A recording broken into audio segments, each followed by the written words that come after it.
কয়টা? 6টা। মনে থাকবে? 1 নম্বর আত-তাখাল্লুফ আনিল জামা, সালাত পড়ে জামাতে পড়ে না, এ হলো মুনাফিক। সালাত পড়ে জামাতে পড়ে না, মনে থাকবে? সালাত পড়ে কিন্তু জামাতে পড়ে না।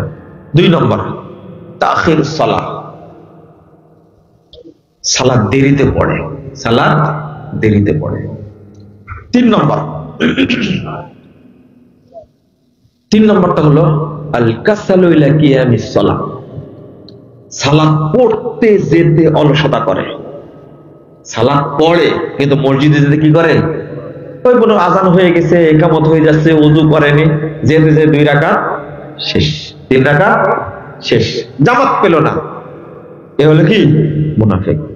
4 নম্বর মুরাতুন নাস, মানুষকে দেখানোর জন্য পড়ে, মানুষকে দেখানোর জন্য।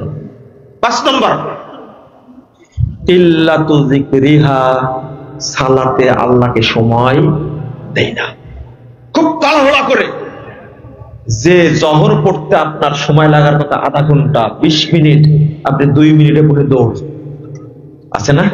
আল্লাহকে সময় দেয় না, খুব কম সময় দেয় আল্লাহকে।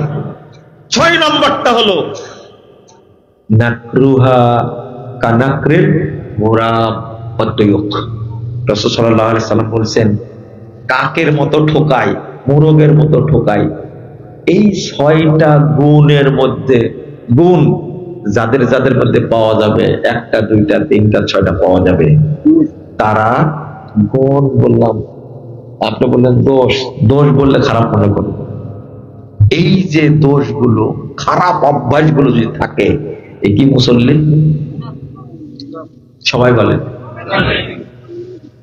এখানে তো নাই একজন, তাই না?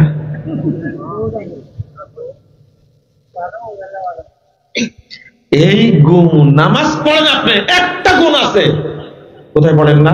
জামাতে পড়েন না, কি হলো? মুনাফিক। কোনো লাভ নাই।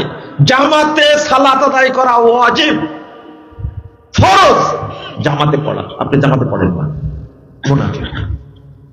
ফজর সালাত যারা পড়ে না তারা বড় মুনাফিক, জামাতে পড়ে না।